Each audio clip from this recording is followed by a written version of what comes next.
this is huge. Okay, okay. This is, I think, one of the most critical parts of the whole Lord of the Rings. So, here we go. Mary. Well, we've got you with us, said Mary. So, talking to Gandalf. So things will soon be cleared up. I am with you at present, said Gandalf, but soon I shall not be. I am not coming to the Shire. You must settle its affairs yourself. That is what you have been trained for. Do you not yet understand? My time is over. It is no longer my task to set things straight, nor to help folk to do so. And as for you, my dear friends, you will need no help. You are grown up now, grown indeed, very high. Among the great you are, and I no longer have any fear at all for any of you. And Gandalf was like, yep, I'm going to go chat with Tom Bombadil. We have to have a long talk. But, okay. This is what you have been trained for. Okay. Now, this is a super critical point. So, I'm sorry, we're going to camp here a few minutes. We're almost to the end of the chapter anyway. Okay, so this suggests that, okay, we're out of the third age. This, whatever they're coming up to, whatever trial they're about to face, Gandalf, who seems to know an awful lot about the way Providence works, this, settling these affairs, is what you have been trained for. My time is over, right? So Gandalf, it's not my time. And you're not going to need help. You have grown up. And I no longer have any fear for any of you. Okay. So if you are reading this carefully,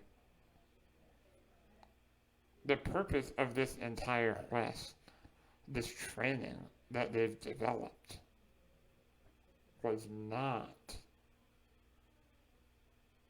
This training was not. Like, it's in the background. We think about the ring as the main quest, right? This journey. It wasn't about destroying the ring, though. Right? Gandalf is turning it on its head. We're tempted to say, oh, well, that's the primary quest. Gandalf saying, no, remember that thing in the background? Remember that training in the background? This whole thing that you've been doing on this quest. You've been training for this moment to liberate your homeland. And again, we don't know what that will look like yet.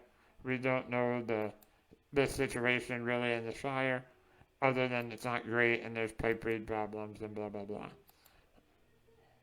But I don't want you to miss this because it is so critical.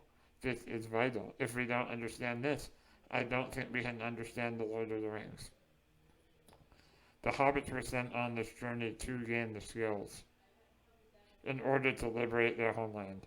They were not sent on this journey to destroy the ring. Now that's counterintuitive. You're going to say I'm crazy. I don't think I'm crazy. If Gandalf is right in this moment, if Gandalf is right now, then that means that providentially there was a higher power that orchestrated everything. So why did Frodo have to take the ring? Not because the Hobbit had to take the ring, not for any other reason, not because there was no one else capable in Middle-earth of being able to take the ring. Why did Frodo have to take the ring? Because he and all the other hobbits had to gain the skills in order to make this happen.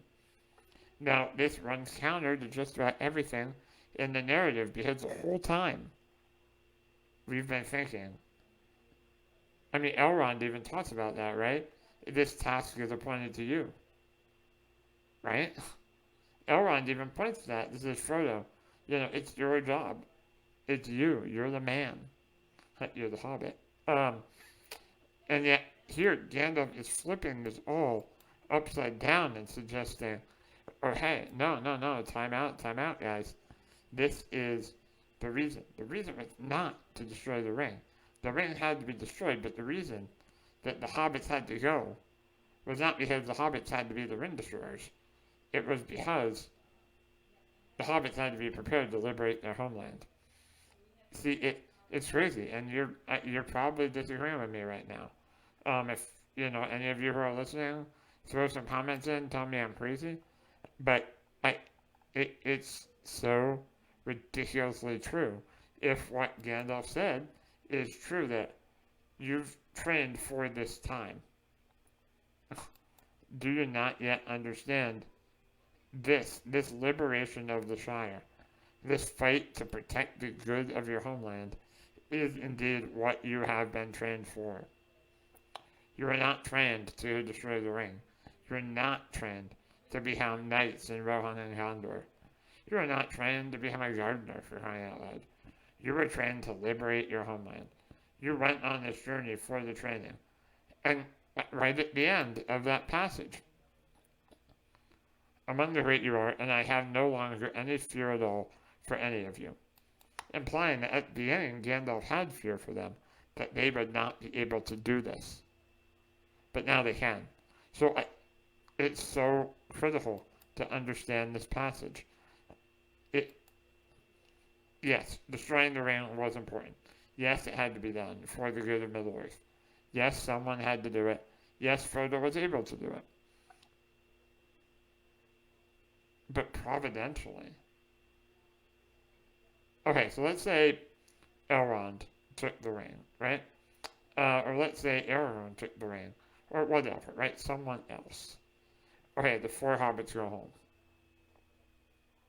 Well, the events in the story play out maybe roughly similarly.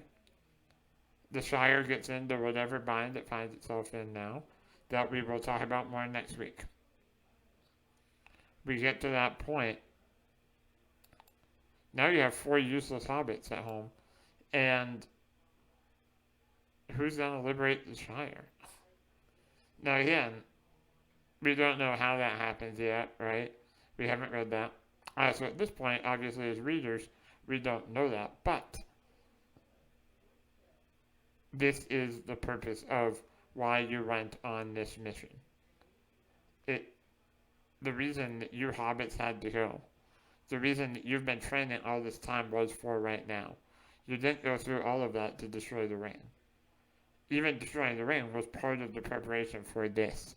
This indeed is the higher mission of the hobbits. It is not the destruction of Sauron. It is not the demolition of the ring, because, bringing this back, who defeated Sauron? Whose victory is it? It's Gandalf's victory. If the destruction of the ring was the highest achievement, it would not be Gandalf's victory, it would be Frodo's victory. It would be Frodo's victory, even though he failed, admittedly, in the crack of doom, and Gollum slipped into the fire. Technically, it would indeed be Frodo's victory if the destruction of the ring was the chief mission. But it was not the Hobbit's chief mission. It was not. It was Gandalf's mission, the Hobbit's mission.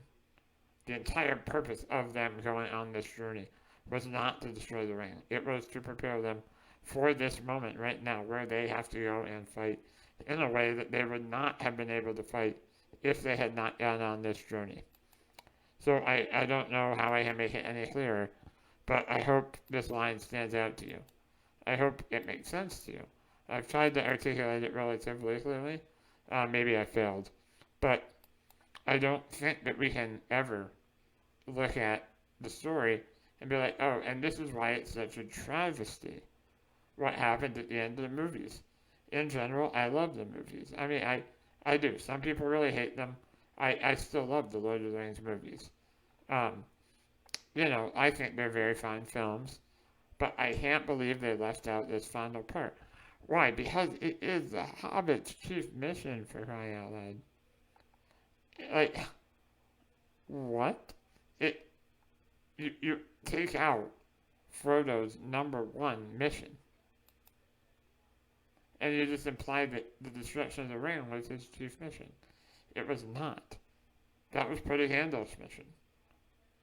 Gandalf's mission was to defeat Sauron. That was his victory. He did that while Frodo was helping Gandalf in his mission.